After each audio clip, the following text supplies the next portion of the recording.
आजच्या या महाराष्ट्र प्रदेश युवक काँग्रेसच्या पत्रकार परिषदेला आपल्या सगळ्यांचं मनापासून मी स्वागत करतो. आजच्या या पत्रकार परिषदेसाठी खास दिल्लीहून आलेले आमचे महाराष्ट्राचे प्रभारी अजय चिकाराजी, सहप्रभारी नवजोत सिंग संधूजी, या विभागाचे इंचार्ज महाराष्ट्र प्रदेश युवक काँग्रेसचे उपाध्यक्ष कपिल डोकेजी, महाराष्ट्र प्रदेश युवक काँग्रेसचे उपाध्यक्ष रवींद्रजी, अमरावती विभागाचे इंचार्ज अनुराग कोळ्याजी, या विभागाचे सहप्रभारी निखिल वानखेडेजी, रितेशजी पांडव, अक्षयजी गेटे आणि ग्रामीणचे अध्यक्ष कृष्णरे आणि सर्व प्रदेश पदाधिकारी आणि सर्व माजी युवक काँग्रेसचे खऱ्या अर्थानं आजचा हा पत्रकार परिषद घेण्याचा आमचा हेतू असा आहे, महाराष्ट्रभरामध्ये आणि देशभरामध्ये एक आम्ही सकारात्मक उपक्रम अभियान संबंध देशामध्ये आम्ही राबवत आहोत. तसंच त्याच्या अंतर्गत महाराष्ट्रातील 28 शहरांमध्ये 28 महापालिकेमध्ये आम्ही आवाज महाराष्ट्राचा हा उपक्रम घेऊन जात आहोत. त्यासोबत आम्ही काही अभियानं देखील सुरू करत आहोत. त्याची माहिती आपल्याकडनं सगळ्यांपर्यंत पोहोचवणं आवश्यक आहे आणि त्याचा आज नागपूरचा शुभारंभ आज आपल्या सगळ्यांच्या उपस्थितीमध्ये आपण करत आहोत. शहरी राजकारण किंवा शहरी समस्या हा विषय घेऊन सध्या कोणी काम करत नाही. निवडणुका आल्या की प्रत्येकजण मत मागायला किंवा त्या विभागातील त्यातील प्रभागातील वॉर्डातील समस्या घेऊन इच्छुक उमेदवार तिथे पोहोचत असतात.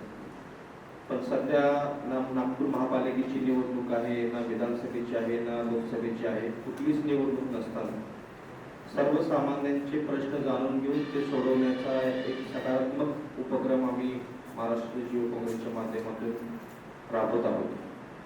हा राबवत असताना आमच्या मनामध्ये अनेक प्रश्न होते. ते सगळे प्रश्न आम्ही पाईपलाईन करून एक सर्वसामान्य घटक आहे ज्याचा कोणीच आवाज नाही, तो आवाज बनण्याचा प्रयत्न आमचा येणाऱ्या काळामध्ये असेल. या इनिशिएटिव्हमध्ये आम्ही जे आपल्याला मूलभूत सहित असतात, रस्ते, पाणी, वीज, बेरोजगारी किंवा इतर सगळे पर्यावरण, या सगळ्या विषयांना आम्ही हात घालत ते सोडवण्याचा प्रयत्न नक्कीच करू. पण सगळ्यात महत्त्वाचं या अभियानांतर्गत आम्ही 6 अभियानं सुरू करत आहोत. त्यामध्ये पहिलं अभियान आमचं असं आहे की सिक्युरिटी गार्ड न्याय अभियान, गिग वर्कर न्याय अभियान, घरगुती कामगार न्याय अभियान, अशा पद्धतीचे आम्ही रेडी पटरी विक्रेत्यांचं न्याय अभियान, सुरक्षा रक्षक न्याय अभियान आणि ह्या सगळ्या अभियानांना घेऊन आम्ही सर्वसामान्य जे घटक आहेत, घरेलू कामगार आहेत, सिक्युरिटी गार्ड्स आहेत, गिग वर्कर्स आहेत, ह्या सगळ्यांच्या हॉकर्स आहेत, ह्या सगळ्यांच्या वैयक्तिक वेगळ्या वेगळ्या अभियानांच्या माध्यमातून त्यांच्यापर्यंत पोहोचण्याचा आमचा प्रयत्न असेल. त्यांच्या सुरक्षिततेचा असेल किंवा त्यांच्या ज्या समस्या आहेत त्या सोडवण्यासाठी आम्ही सरकारकडे एक कायदा करण्यासाठी देखील आम्ही पुढच्या काळामध्ये आमचं वाटचाल असेल. मला आपलं उदाहरण द्यायचं आहे की नागपूर शहरामध्ये आम्ही गिग वर्कर न्याय अभियान लॉन्च केलं पाठीमागच्या महिन्यामध्ये. जवळपास 12,500-13 हजार आम्ही रजिस्ट्रेशन गिग वर्करचे केले. नागपूर शहरामध्ये असेल किंवा संबंध देशामध्ये असेल, जसं आजच्या जीवनशैलीमध्ये आपल्याला मोबाईल जरुरी आहे, मोबाईलशिवाय आपण कोणतं काम करू शकत नाही. भविष्य काळामध्ये गिग वर्कर शिवाय आपलं फारसं जीवनामध्ये आपला एक घटक असेल असं आमचं म्हणणं आहे. नागपूर शहरामध्ये आम्ही विविध डार्क रूम्सला किंवा स्टोर्सला व्हिजिट केली, तिथील त्यांच्या समस्या जाणून घेतल्या. जवळपास 12,500 गिग वर्करांसोबत चर्चा केल्यानंतर त्यांचे सगळे प्रश्न आम्ही संकलित केलं आणि केल्यानंतर त्यांचे अनेक प्रश्न आहेत. त्यांच्या इन्सेंटिव्हचा प्रश्न आहे, त्यांना 16 तास काम करावं लागतं, कधी कधी एक वेळ त्यांना जेवण देखील मिळत नाही. ॲक्सिडेंट झाला तर त्यांना कुठलं इन्शुरन्स होत नाही आहे, 2 लाखाचा इन्शुरन्स आहे पण त्याच्यापेक्षा जास्त खर्च आला तर कोण खर्च करणार. त्यांचा ID जर बंद असेल तर त्यांना इन्शुरन्स भेटत नाही आणि एखादी त्यांच्यावरती समस्या आली किंवा एखादा त्यांना प्रॉब्लेम फेस करावा लागला तर त्यांना रिस्पॉन्ड करायला कोणी नसतं.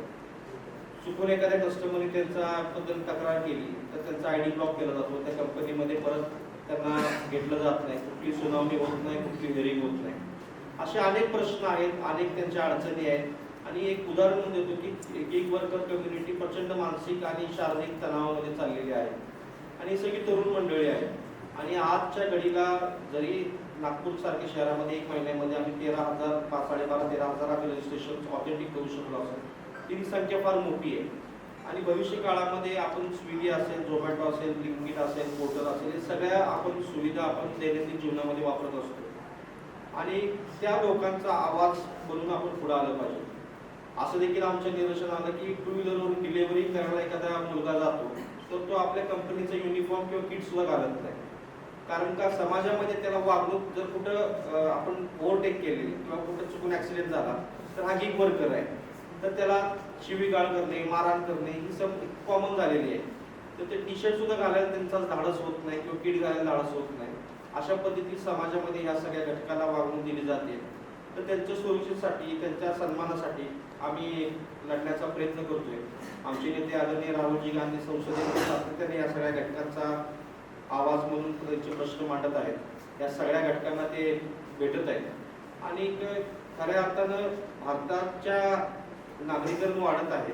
वाढत असताना हे सगळे घटक जे हे इकोसिस्टीम चालवतात त्यांचा कोणीतरी वाली घोषित राहायला पाहिजे.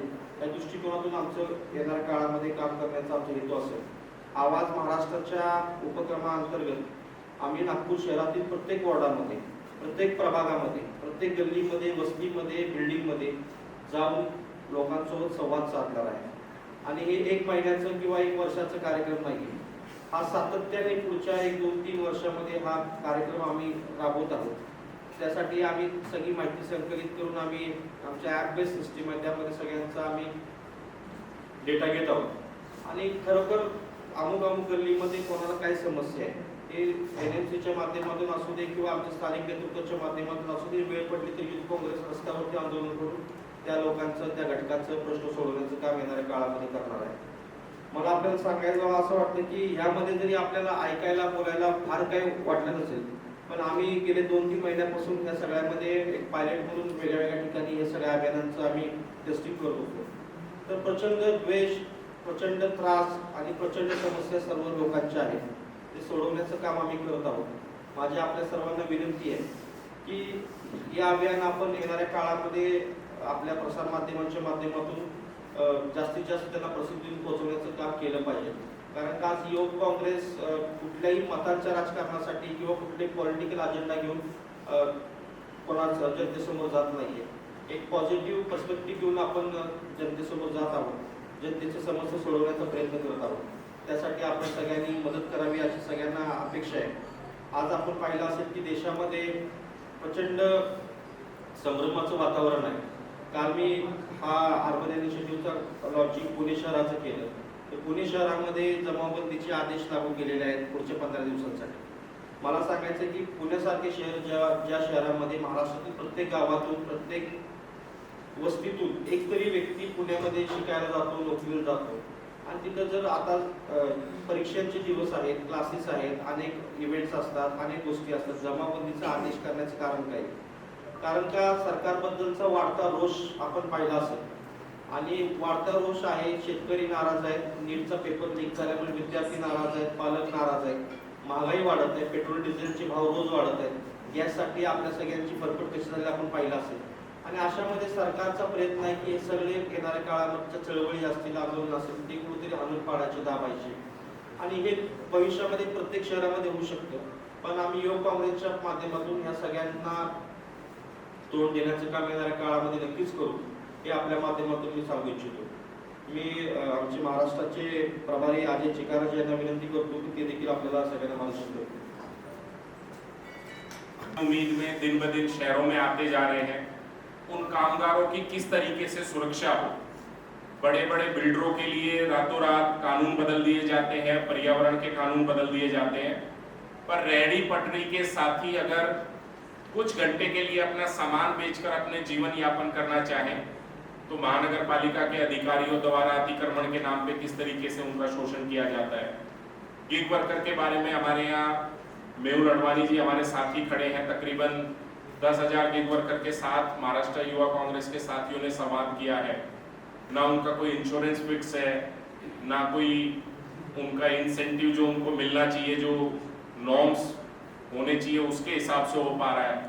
और आप और हम सब ये सोच के कल्पना करें कि 47 डिग्री टेम्परेचर में 14-14 घंटे उनको टू व्हीलर पे दौड़ के काम करना पड़ता है, हादसे का रिस्क रहता है। नागपुर की जो दिक्कतें हैं, चाहे पानी की सप्लाई को लेके हो, बिजली के गर्मी में कट लग रहे हो, समय पे सफाई नहीं हो पा रही हो, जो बड़े बड़े वादे यहाँ की भाजपा सरकार और नागपुर से ही मुख्यमंत्री आते हैं महाराष्ट्र के, उन्होंने महानगर पालिका के चुनाव में बड़े बड़े वादे किए थे, तो उन वादों को धरातल पर लेके आना वो भूल गए हैं। इसीलिए महाराष्ट्र युवा कांग्रेस उनको उनकी जिम्मेवारी याद दिलाने के लिए ये आवाज महाराष्ट्र बेहतर नागपुर के नाम का ये कैंपेन शुरू करेगी। हमारे सभी साथी हर गली मोहल्ले वार्ड में जाएंगे, वहां के नागरिकों को क्या समस्या आ रही है, क्या वहां पर सरकार के द्वारा दी जाने वाली सुविधाएं नहीं मिल पा रही है, महानगर पालिका के जो फंड्स हैं वो वार्ड्स में ट्रांसपेरेंट तरीके से लग पा रहे हैं या नहीं लग पा रहे हैं। बाकी जो शिवराज भाई ने आपको बहुत विस्तृत तरीके से बताया कि क्या क्या कैंपेन और किस किस तरीके से हम करने वाले हैं, उसको मैं दोबारा दोहराना नहीं चाहूँगा। तो उन्हीं चीज़ों को लेके ये कैंपेन शुरू हुआ है। राजनीतिक संगठन होने के नाते राजनीतिक चेतना की जिम्मेवारी भी हमारी बनती है। हर समय हम आपके बीच में आते हैं किसी मुद्दे को लेके, आंदोलन को लेके। आज हम आपके बीच में आए हैं एक सकारात्मक राजनीति को लेके कि महाराष्ट्र के नागरिकों को उनकी मूलभूत सुविधाएं मिले, और वो सुविधा देने का काम जिनको महाराष्ट्र के लोगों ने सत्ता में बिठाया है उन्हीं का है। तो उनको उनकी जिम्मेवारियां याद दिलाने के लिए इस कैंपेन को हम बीच में लेके आए हैं। हमारे साथ महानगर पालिका में चुनाव लड़े हुए हमारे साथी बैठे हैं, ये अपने वार्डों में जाएंगे, विपक्ष की सकारात्मक भूमिका निभाएंगे। हमारे तकरीबन यहाँ महाराष्ट्र के नागपुर के यूथ कांग्रेस के शहरी ग्रामीण के सभी साथी मौजूद हैं। ये भी नागरिकों से संवाद करेंगे, कामगार चाहे वो गिग वर्कर हो, रेडी पटड़ी वाले साथी हों, घरों में काम करने वाली हमारी बहनें हों, सुरक्षा गार्ड हों, उन सब साथियों से भी संवाद करेंगे कि उनको उनके कार्य क्षेत्र में क्या दिक्कतें आ रही हैं, और उन्हीं सभी समस्याओं को लेके हम शासन प्रशासन के समक्ष एक मांग पत्र रखेंगे। पहले बात संवाद से होगी, उसके बाद जो युवा कांग्रेस का, कांग्रेस पार्टी का, जिसने देश की आजादी की भी लड़ाई लड़ी है, तो वो नागरिकों के मूलभूत जो अधिकार है उनको दिलवाने के लिए भी, नागपुर के नागरिकों को एक सम्मानित स्वच्छ जीवन मिले, उसकी लड़ाई भी महाराष्ट्र युवा कांग्रेस निरंतर इस कैंपेन के माध्यम से जारी रखेगी।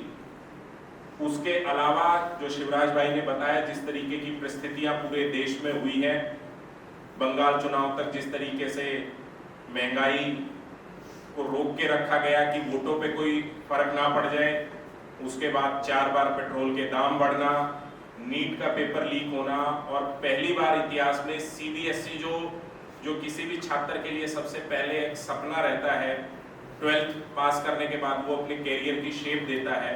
आपने देखा होगा मीडिया के माध्यम से कि बच्चों की कॉपियां जिस सिस्टम से चेक करी गई, स्क्रीन चेकिंग इस बार थी, और उसमें बड़े स्तर पे धांधली कहिए या सरकार का फेलियर कहिए। धर्मेंद्र प्रधान जी ना नीट को ढंग से करा पा रहे हैं, ना सीबीएसई बोर्ड को ढंग से करा पा रहे हैं। तो एक राजनीतिक युवा संगठन होने के नाते हम युवाओं को उस मुहिम के लिए भी आहूत करते हैं कि बहुत जल्द हम बड़ा प्रदर्शन इस माध्यम से करेंगे इन मुद्दों को लेके।